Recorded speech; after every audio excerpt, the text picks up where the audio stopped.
Welcome back here on AdobeLive.com. We're live from New York City at the 99U conference. It's the 9th edition of the 99U conference. Have you guys ever been to the 99U conference? No. Never? First time.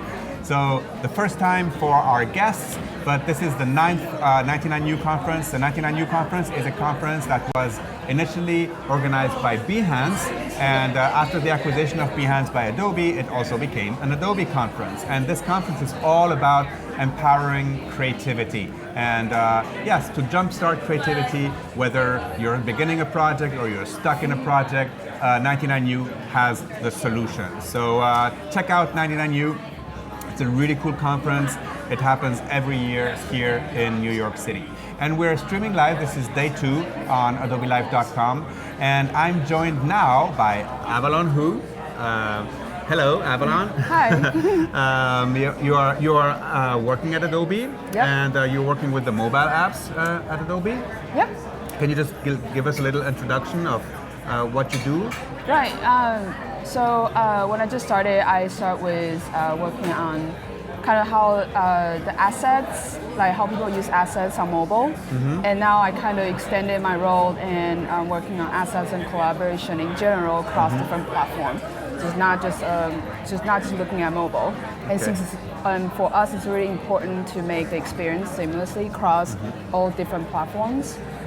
So that's why we think it's a really right approach. To look at everything at the same time. And we're also joined by Jessica Bellamy. Jessica is one of the new Creative Residents this year. Let me just go over here to the Creative Residency page. Basically, the Creative Residency is an activity here at Adobe, and this is the 3rd year that we have the Creative Residency. It's aimed at fostering creativity and empowering up-and-coming artists to actually spend a whole year on a passion project and share the creativity with the community. So welcome, Jessica. Thank you. How did this all happen? How did you get into the Creative Residency? Well, it actually started with a message on Facebook from one of the people that work at Adobe, because they had listened to a podcast that I was on where I was talking about my work, Grids, which is an agency I started in Louisville, Kentucky, and she just felt really inspired, and so she was like, you need to apply for this, send a proposal, do it now. And then I did. And now here we are. All right, so we're going to be talking about your 1-year project in a second, but just to show you guys what the Creative Residents this year are all about. So we have Jessica here. You're into infographics and designs like that. We have Chelsea Burton, Rosa Kammermeyer, Andre Laro. We actually talked with Andre yesterday. And also with Chelsea. Chelsea was on the stream as well. Natalie and Julia.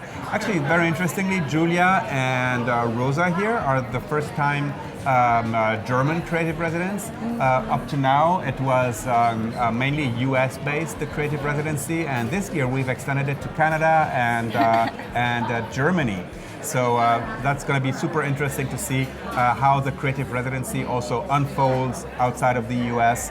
And so we have Rosa Kammermeyer working on hand lettering, and Julia Nimke, who's got a very cool photography project for the year. So it's all about exploring, following the creative residents, be inspired, and basically the only thing that we ask you guys to do is to share your experience, right? To share with the community, to share the workflows, to share the process of their design. So this is how the residency works, right?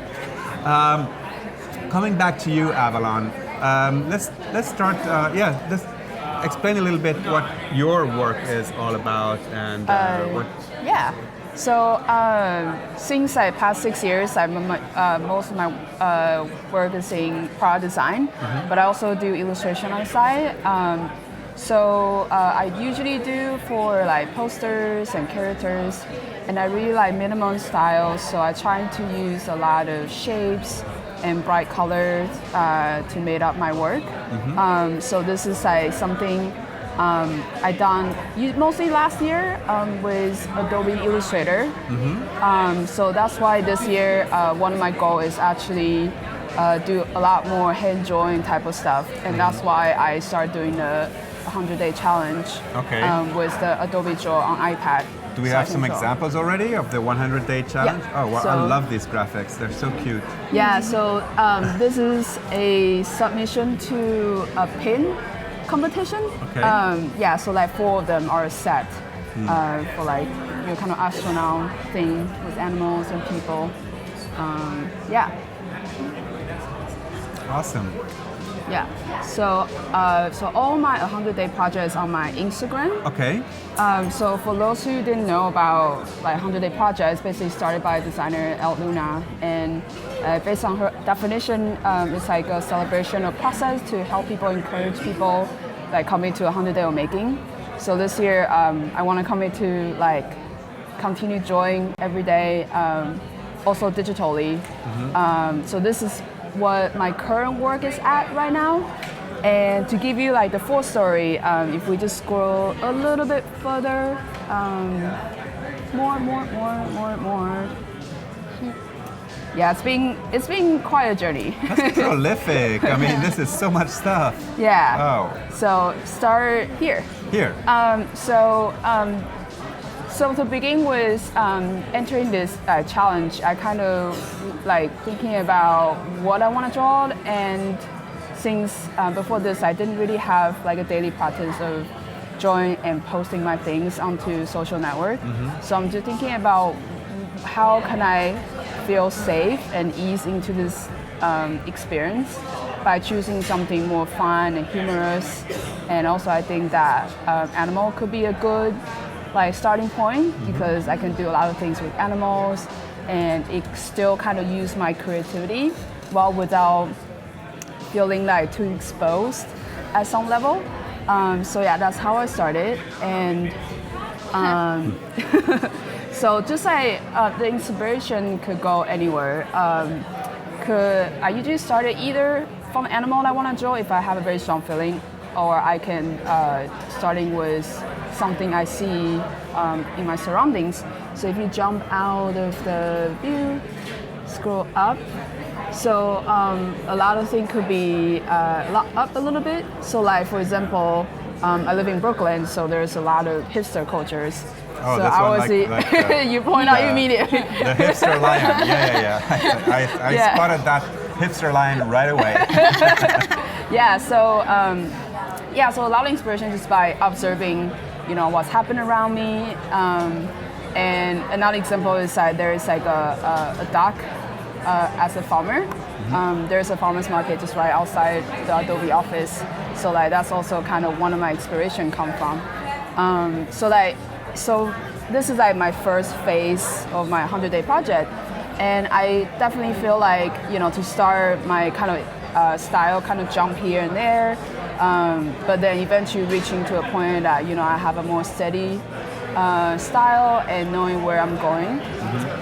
So this is the last one of my animal drawings, and at this point I just kind of feel like I need something more meaningful to myself, something deeper, like also kind of give my permission to be who I want to be on social media, because I think by posting my work, I put myself out there, I also want to think about who I really am, and then how I want people to know me. And this is why after this one I decided to start drawing people, and kind of the same journey happens. My style become like raw and jumping around again, and you can see that for the first like 4 or 5 of them, I'm just trying to find my voice. And then developing a style, and this is so interesting because it starts like you mentioned, it starts like an exploration. Yeah. And then as you start moving up, it really becomes a style. Right. Yeah. It became so much a style that you actually used it as your avatar. Exactly. Yeah, I think my also turning point for this style is I want to bring back a little bit what I have done from before, like the the one I showed you guys earlier, like like this poster, for example. I want to bring back those very minimum color and shapes kind of style back into my drawings. So that's why I think when I draw the girl like floating in the water, that how the water shapes give me a lot of like kind of inspiration, and like, yeah, I can do this. I can find this style back in my work again. And this is all done on mobile? Yeah, this is all done in mobile. Okay. Every single one of them. And let me ask you this. I mean, this is a 100-day project. Yeah. What day are you at now? That's an interesting question. I think because I don't see numbers, usually right. like this is 46 of 100 or like this is 99 of 100, I'm done tomorrow, Yeah, so I kind of take a cheeky step with that because I know I might skip a day or two. What? I think at this point, I did do the animal one every single day. And I think for the phase 2 of this 100-day, I feel like I just want to make sure I put quality out there rather than quantity. And sometimes, like, creating this work is kind of like having this internal conversation with myself that sometimes, like, inspiration just doesn't come. I don't know how to make an image work on that day, but maybe wait another day, I'll figure a way out to kind of tie the story together a bit better. So I agree. That's I mean, it's hard to commit to like one every day. I mean, yeah. You can wake up in a bad mood or just have no inspiration at all. And exactly. Yeah, and then even sometimes I finish a drawing, I like it, and then I start having this fear of, what if this is as good as it gets? I will never draw something as good as this in this style, then I have to change another style. But then, every day there's something awesome. new. So I love the style that's developing here. I think that's super interesting. Thank you. And yes, there's a big button here, follow Avalon who. Jessica, let's talk a little bit about you. Okay. So yes, like I mentioned, you're one of our creative residents for 2017. We already discovered how you heard about the residency, how you applied for the residency, and here you are, one of the 6 residents for 2017. So yeah, let's talk a little bit about your work and how who is Jessica? Who is Jessica?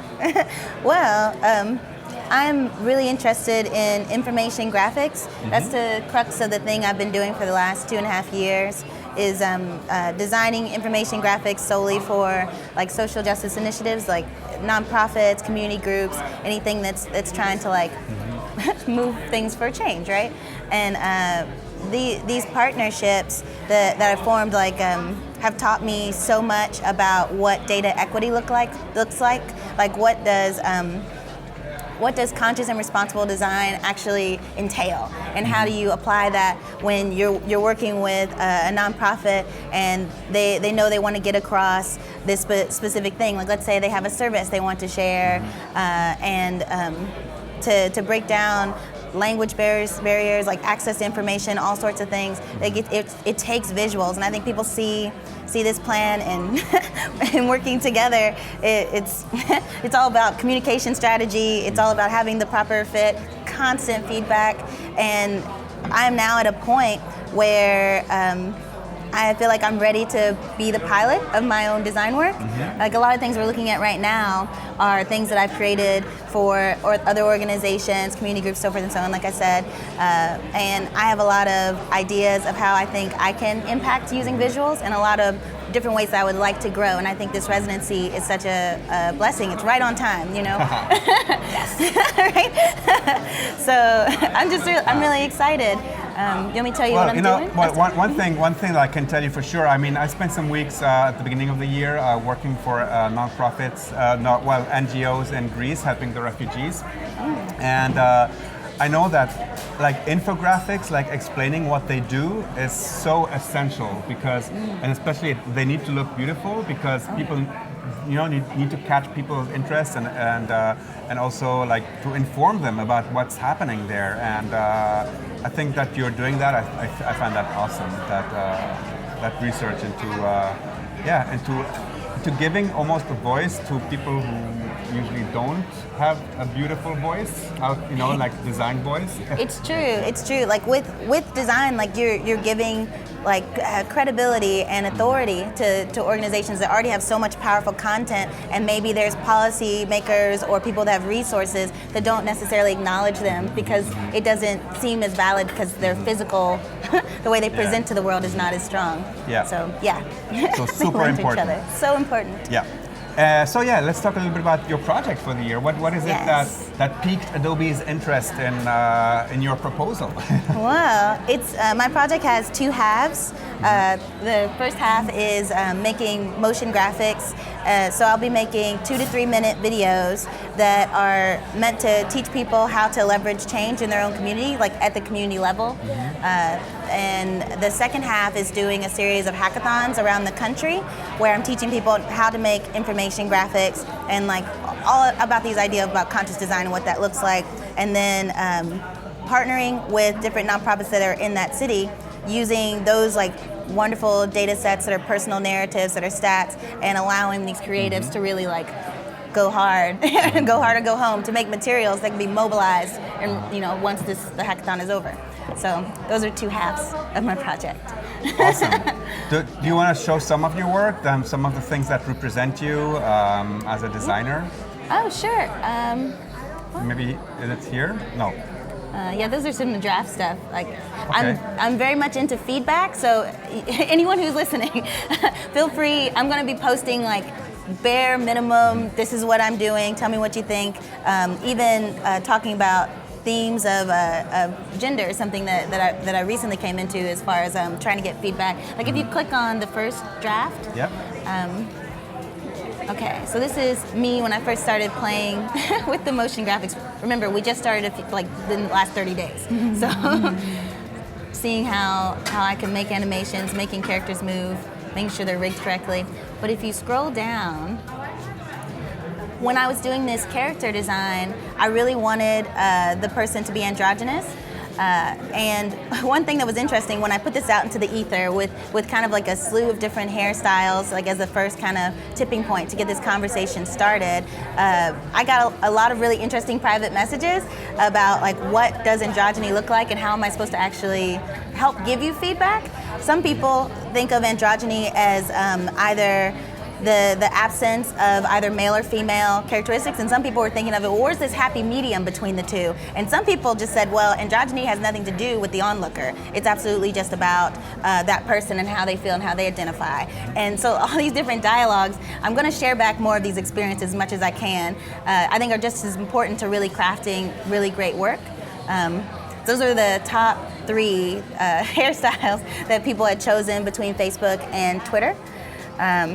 And so here's the first iteration of this character. So this character is still open to be manipulated, changed, and so forth and so on. This is raw, so raw. So please feel free, follow me on anything, and I want to hear your thoughts, your feedback. All right. Yeah. Like. Oh, thanks. Oh, sorry. I remember what you're. Did I get to the answer of your question? Yes. Okay. Yes. Thank you. Good. Let's go back to you, Avalon. And I think you wanted to show something, like a little bit of your process on the iPad. Yeah. Are you ready for that? Sure. Let's get away from my screen for a second, and I'm gonna unplug. All right. And let's plug your iPad in here. And give me the okay from the production table. Okay. It's all good? All right, cool, awesome. So it's all yours. Okay, so today I'm gonna show you guys a little bit my process, and to begin with, I'm gonna borrow something I made recently. It's one of my Instagram posts. It's a girl kind of lying in a pond, the green one. So usually when I start my artwork, I will create a sketch. So I actually use Adobe Sketch to sketch that out before I bring it to Vector, which is Adobe Draw, the one I'm opening right now. So once I get that sketch done, I need to open it again because the image is upside down. So here we go. So So once I bring it in, how I bring it in first, I will just add, you can create a layer by adding a draw layer or image layer, and since the sketch is turning to an image layer, so I will add it as image layer and then place the image here. So for me, sketch is just very raw. I just want to get a proof of concept of whether the story will work, and also kind of get the proportion of the figure a little bit, because I think for me, like drawing human is really like tricky. Like you get it right, it looks great. If you didn't get it right, then people just always look at that awkward angle that you created right there. So and then on top of and after that, I will start kind of outline my figure. And as I said, I also do some fine adjustment from here, so I don't necessarily will keep the outline stay with the sketch. So as you can see that I feel like, how she tilted the head, head with her head behind her head is nicer this way. And I also kind of modify the hand here, since I'm using this to create another new work as well. And once I'm done, I will also using color to color fill the outlines. So just make sure, I think most of you guys probably familiar with how layer works. So the color definitely go behind the outline so that you can kind of ease out the, those edges of the color patch. So now I'm just gonna turn off the sketch. So what I want to demonstrate today is how I just continue working for the rest and some functionality of the Adobe Draw. So the story I'm trying to draw is that maybe she is lying in a cloud and using a net to catch some stars. So like kind of keep the style of very calm, very relaxing as other drawings that I have posted lately. Chris is asking, this is only available for iOS, right? No, there's Android. Wrong! Yeah. Wrong! It's not only available for iOS. These are all apps that are also available on Android. Right. Yep. Cool. Any other questions? No. Like Evil Cerise, our super moderator there, is already answering. And Android, Chris Walkman. Nice. So now I'll create. First, I'm gonna draw a giant cloud that she can lie on top.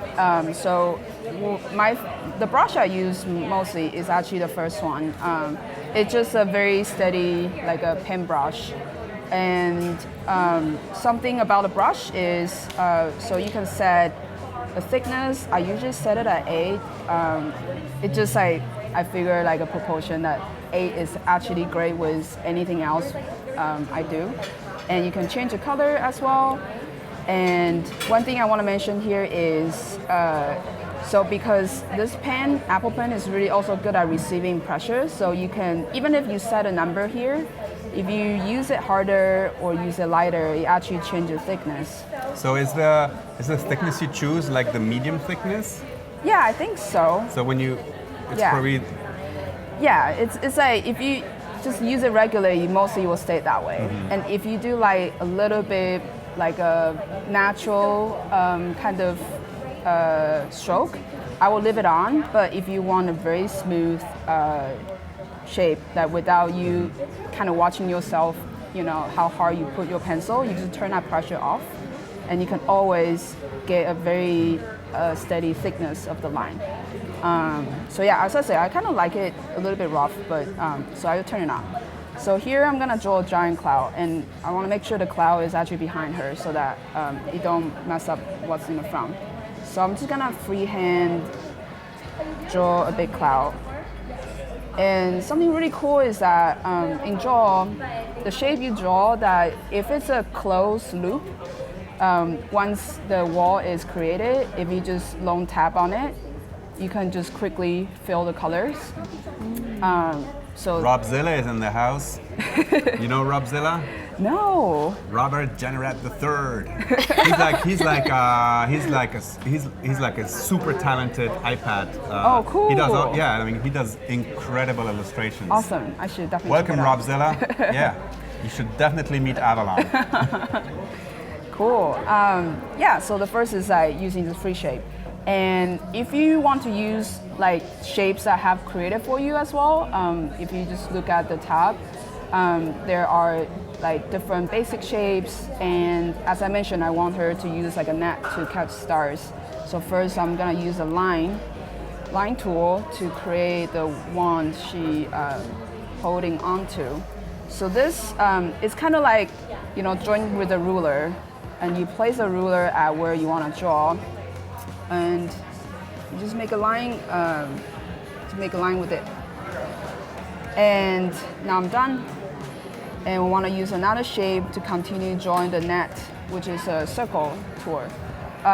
So the circle, you can actually rotate and also create a shape out of it. So based on the perspective I'm drawing, I need a shape kind of like that, tilted this way, and make it smaller, maybe like this. So here I want to teach you guys another trick is if you want to outline without, you know, draw it yourself against the shape, you can double tap, and now you get a shape like out of it very quickly. And I'm just gonna freehand the rest of the net here. And now I love this mix of like given shapes and freehand. I think that's very important to also know the shapes, the natural shapes. That it's useless to try to draw an ellipse, you know. Yeah. If there's a tool for that. Exactly. Do you use these tools sometimes? A little bit, yeah. I'm just now getting into them. Okay. Yeah. Cool. So like some of the other stuff kind of showcase how you can change colors. So here I'm just gonna draw some stars in the net. That's something she has catched, and something outside the net. So as I mentioned before, the color is right here. So there is the color picker that you can change the color on the wheel, or something really cool, I think some people might know, is using the library. So I have some color pre-saved here. So the good thing about library is you can create a library of all the colors you like to use, and it will sync across all different devices and desktop, you know, mobiles. And applications. Yeah, application too. So it's really convenient. So I'm just gonna use yellow. And like I said before, if you just long tap on a closed loop shape, it will fill the color. So same thing, you can use the same method to change the color. So just by long tap it, now the star will just turn yellow from my original white. Yep. So next thing, I can kind of show you guys like other things you can do with layers. So so now I'm gonna kind of draw more surrounding clouds, and I want to use shapes rather than freehand. So one thing I like to draw the clouds is by using a few circles. So this is another trick with the shape. So I now have drawing against it, double tap to get an outline, and now you can actually fill it directly by just a long tap. Sorry, some arrow. Let's do it again. So you by long tap, yeah, so that you gotta fill. And so you just do it a few times. And I also do a different shape so that the cloud has different personality too. And I do a little bit drag to show that the cloud kind of flying from the left to the right, and change the color back to white. So very importantly, for things that you might modify, make sure you just put it on a different layer. So for example, since the cloud on its own is on the same layer, I have this control called transform to that specific layer. So I feel like the cloud is a bit too big. I can actually resize it to the right size and put it in the right place. And I can also reuse this cloud by using another control called duplicate. Now I have two clouds. And I'm gonna move this cloud using transform again. I can do this. Put it in the back and make it even smaller at the right perspective. So now done. And I can draw another cloud just by doing the same thing very quickly.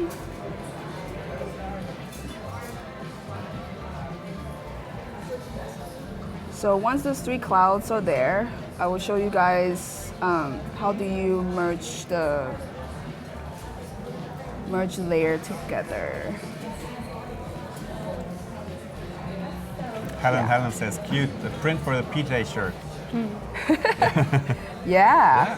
Why not?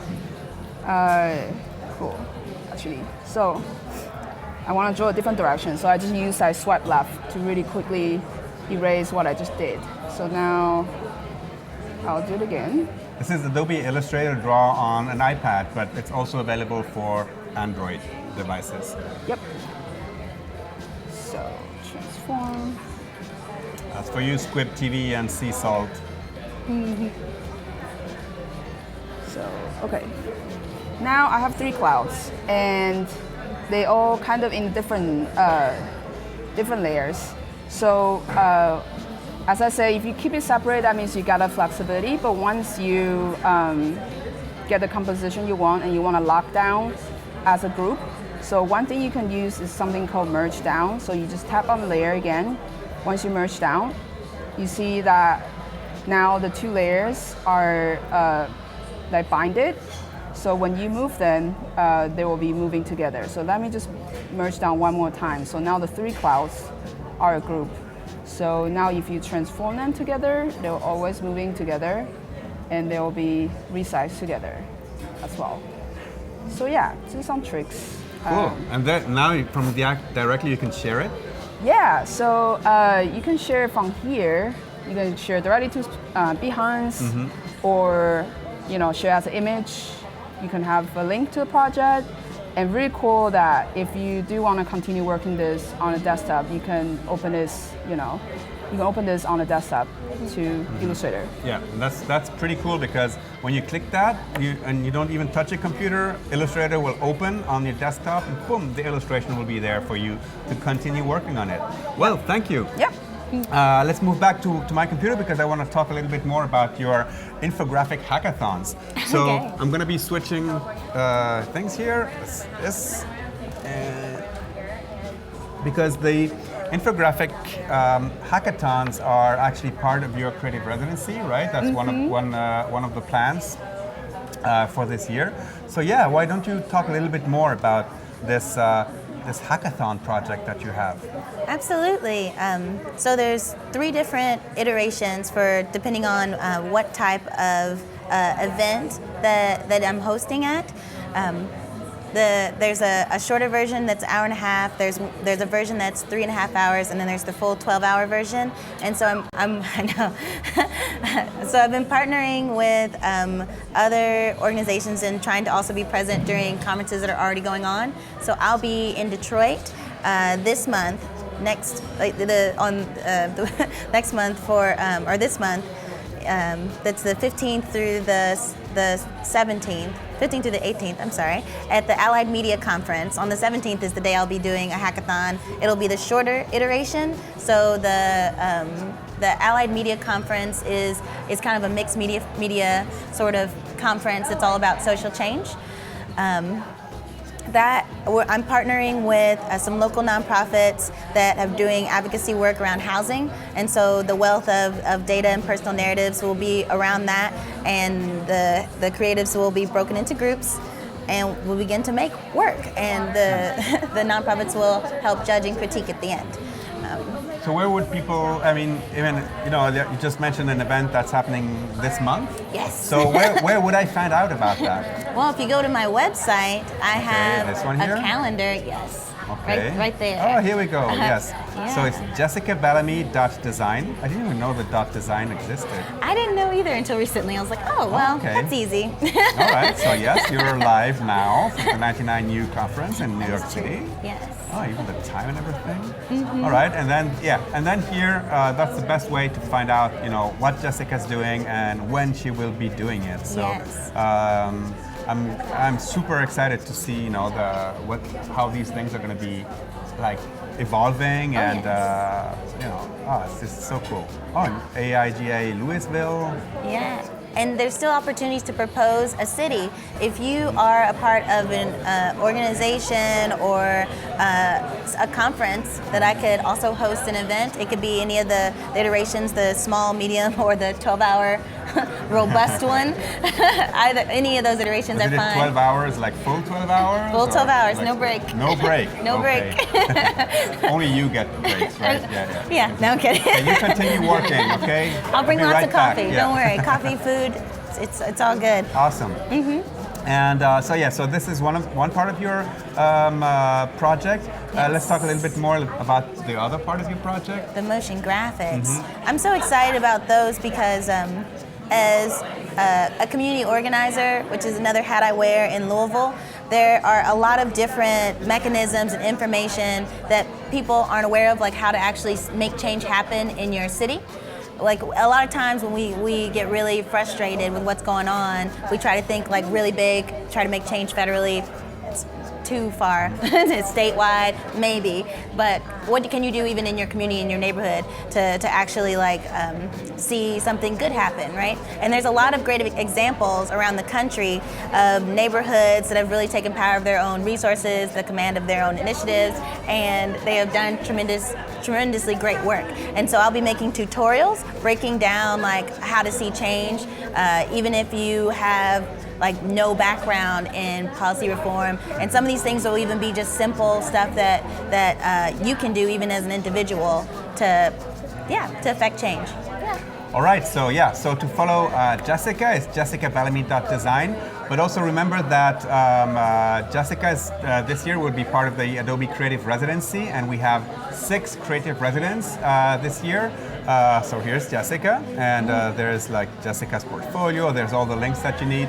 And basically, just Google Adobe Creative Residency and you get to this page. And there's Chelsea there, and Andre, Rosa, Natalie, and Julia. And all of them have really interesting projects. And like I said, the Creative Residency is an opportunity that we give young, talented artists and designers to actually to spend a whole year working on a project that of their choosing. So the only thing that we ask them to do is to share their creativity, their process, their workflow with the community. So I'd be super excited to see, how your stuff is going on. Absolutely. Yeah. The tutorials will be available on YouTube, just to answer Squid TV's question. Okay, is there a link to YouTube here? No, not yet, but maybe we should. Yeah. We can add that here on the Adobe Creative Residency page. Yeah. And as far as Avalon is concerned, that's also, I followed you because I want to see where your 100 days of illustration are going. And I really love the style that's developing here. Oh, wow, this is the one that we just put on a cloud, right? Yep. Yeah, I love it. I really love the simplicity of it and the color choices. So that's going to be awesome. So do you want to just add something else about how you participate at Adobe to push these things? Yeah, it's just like this process I learned a lot about myself, and then also about how like the knowledge from one place to the other. Because I feel like a lot of my process with illustration also coming from my product design background. So for all the like UX, UI designer out there, like a lot of us do like agile kind of approach that you iterate your work rather than you have an idea from the very beginning and you execute that to the end. So I kind of so that's kind of like my approach to my illustration as well. It's just like keep it open-ended. So constantly, kind of validate if this is the direction I want to go, and don't afraid to change it. Cool. So sometimes I can go from A and then suddenly go somewhere else at the end. Yeah. So there is another thing that we need to do during this this hour-long stream is to look at 2 portfolios that were submitted to us in the past few weeks. There's a button down below on the Adobe Live .com interface where you can actually submit your portfolio.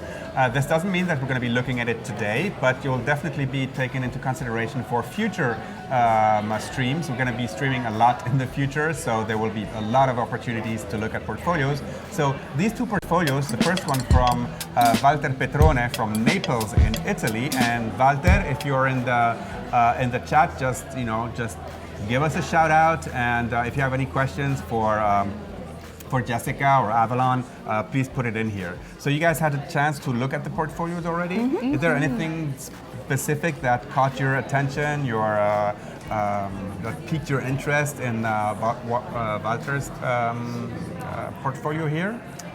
Yeah, I think, for Walter's recent work, it has a lot of bright colors and very outstanding shapes as well, which I really likes.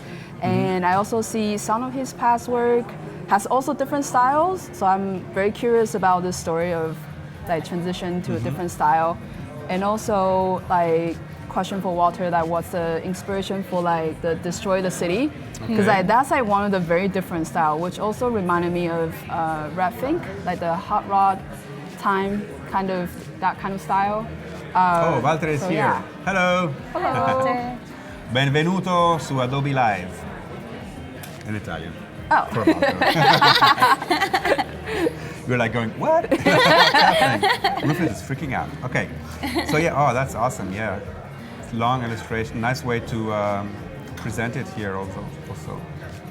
I was particularly really interested in all the line work, because even in some of his illustrations outside of this one, because this is very vintage video game to me, which I love. But if you go to the X-ray animals, like the line over the illustration, there's even some points, I believe, in some of the images where you kind of freehand drew.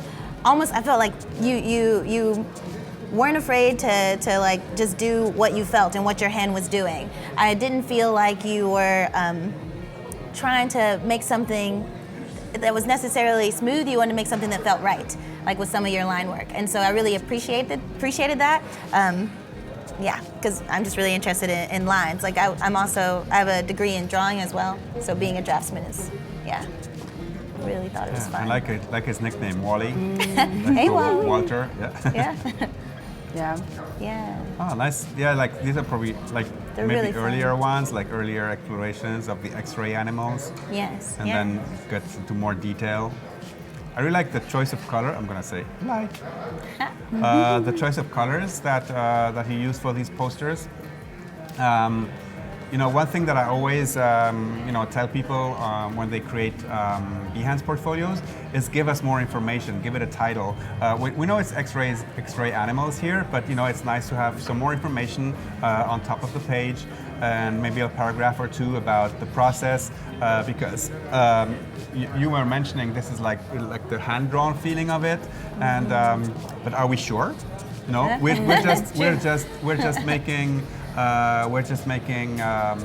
making our own stories, okay? And I think it's very important in a portfolio not to give that ability to people who might hire you one day to make their own stories, because they might be wrong, okay? So always give as much explanation as you can in your portfolio. Give them titles, give them a little bit more insight in the process. That's super important. Let's look at some other work. Orange and blue, for example. This was really fun. Yeah. The content also was just really cute. Oh, the big broken heart. I noticed there's a common theme about death in Walter's work, but he makes death very humorous and sweet. Yeah. And similar to one thing I noticed about your characters is that you also don't use pupils. I don't know why. Someone pointed that out and was like, "Are you going to put eyes on your character?" And I don't know if there's like some type of psychological thing about not putting pupils. They still read as eyes to me, but they do have like a hollow, almost like morbid or grotesque sort of feel. But I like that. It's fun. Oh, the Italian coffee, of course. I love this series as well. And the little lines. Yeah. But again, Walter, use your illustration skills to give us also more information. Give it a title. Give us some more background. Is this you? Is this you with a broken heart? Let's hear about it. Let's give an opportunity also to people to know you better and not just see the work you're doing. Great stuff. Let's look at one more project from Walter. You pick. Actually, I pick. This one here looks super like intricate and interesting. Wow. So this is probably a poster that made it into print. From Naples. Nola, I think, is in Naples. Very intricate. Yeah, people love your work, Walter here. Walter. Oh, it's an old version of yourself? Yeah. So okay. it is him.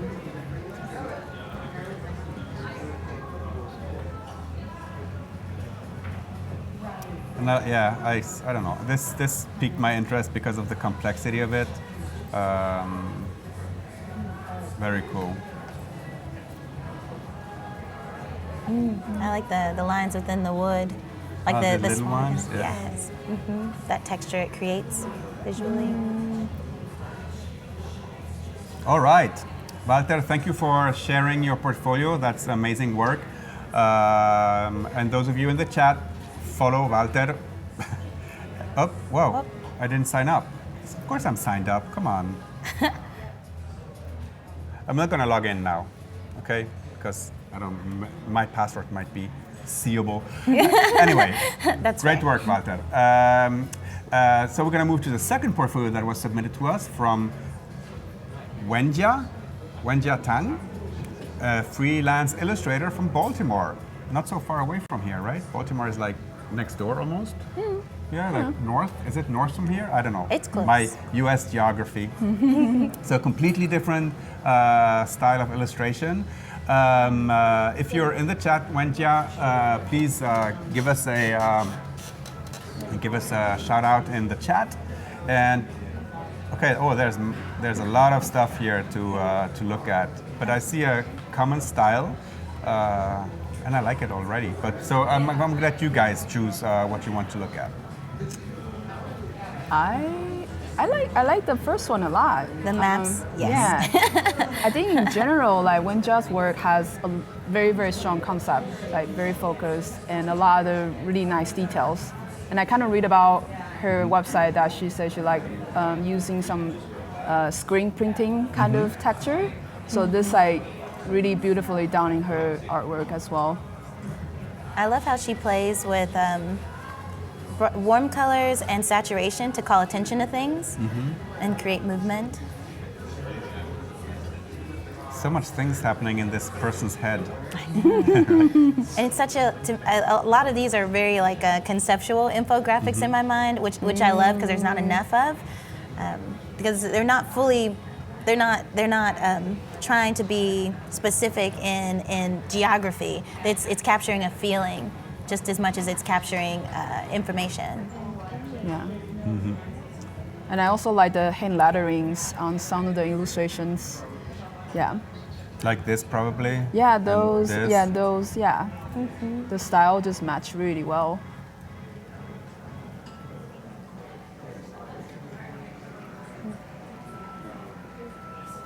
Ah, very nice. Yeah, I love the the choice of color and like seeming complexity of it, but it all feels great. Oh wow.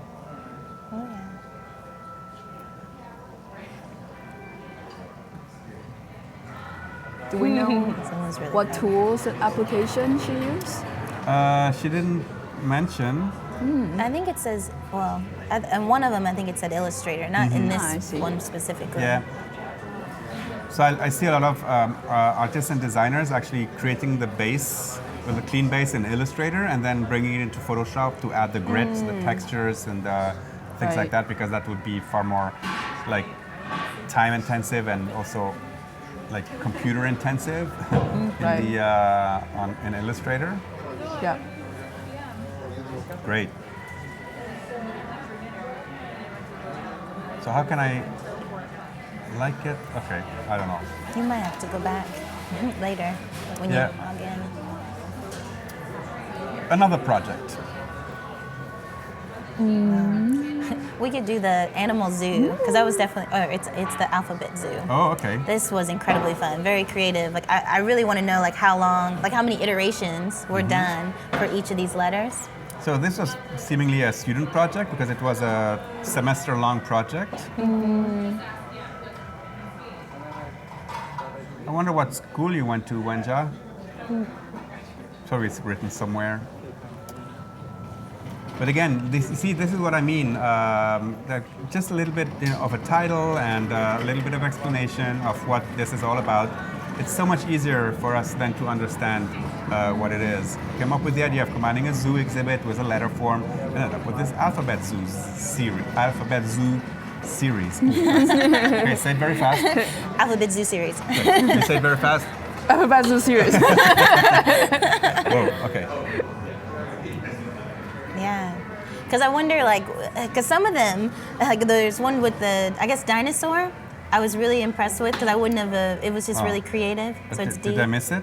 It was in the first Here. one. Yeah, like where it's the tank, because it's not living anymore, right? So the bones. Yes. Like I just thought a lot of these iterations are really well thought out. So. I mean, my question for Wenjia will be why this is black and white. Yes, maybe. Is there a color version maybe or not? Maybe not. Yeah, because all her other work is very, very colorful. That's true. That was probably, you see, I'm saying that was probably, and this is a problem when I say that, because I don't want to be deciding these things, Right. Like this project is in black and white because, So don't let us guess. Or am I wrong in saying that? Oh, no, this is I agree. Like I always No, say I that agree. because I want more information, but maybe, people can disagree with me and say, no, it's much better to like imagine. Yeah, I think just sometimes like as an artist, when creating things, we thought people will not be interested in why we do certain things, but actually on outside, people are curious about it.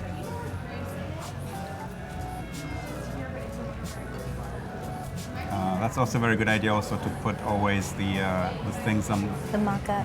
the mock-ups, yeah. I love this cover as well. I feel the solitude. Awesome. Okay, I'll let you pick one last one. Okay. Scroll down a bit. Let's do this one. Fashion collage. Yeah. Interesting as well. Yeah. Very talented, Wenja. Because I it's love the the mix. mix. Yeah. Yeah. Because you have to double take on what it is and where your eye is supposed to go, and I like that. It's almost like an exercise with your eyes. Yeah. Awesome.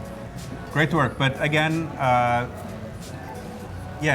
on Behance, please give a little bit more information so that we don't have to guess things and maybe make wrong assumptions.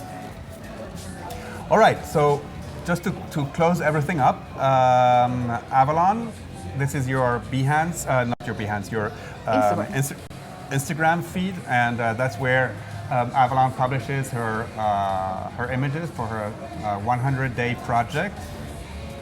Because every day you can, just kidding.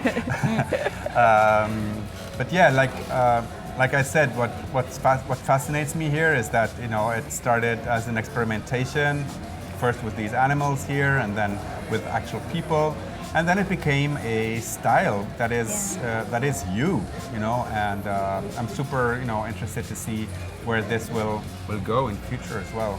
So great stuff. Thank you. And you, Jessica, I will be super interested to see how your hackathons go. And remember that on jessicabellamy.design there is the calendar of upcoming events. And if you're in Detroit this month, can people still sign Register? up? Yes. Register? Yes. Okay. It's the Allied Media Conference. You can Google it and find it pretty easily. All right, and then in I said Louisville, but it's Louisville. Okay. In Kentucky. Yes. Okay. Yes. That's in August. So wow, that's a long one. It's like a long conference. Oh, that's not the whole hackathon. It just hasn't been scheduled within there yet. All right. Yeah. Okay, so awesome. Thank you, Avalon. Thank you, Jessica, for joining here on the Adobe Live stream, live from 99U in New York City. We're going to be streaming for another 5 hours today, so stay tuned because the stream goes on at the top of the hour with some great guests that will be joining us very, very soon. So again, thank you for joining me. Thank you. Stay Thank you. tuned, don't leave the stream, and see you in about 5 minutes.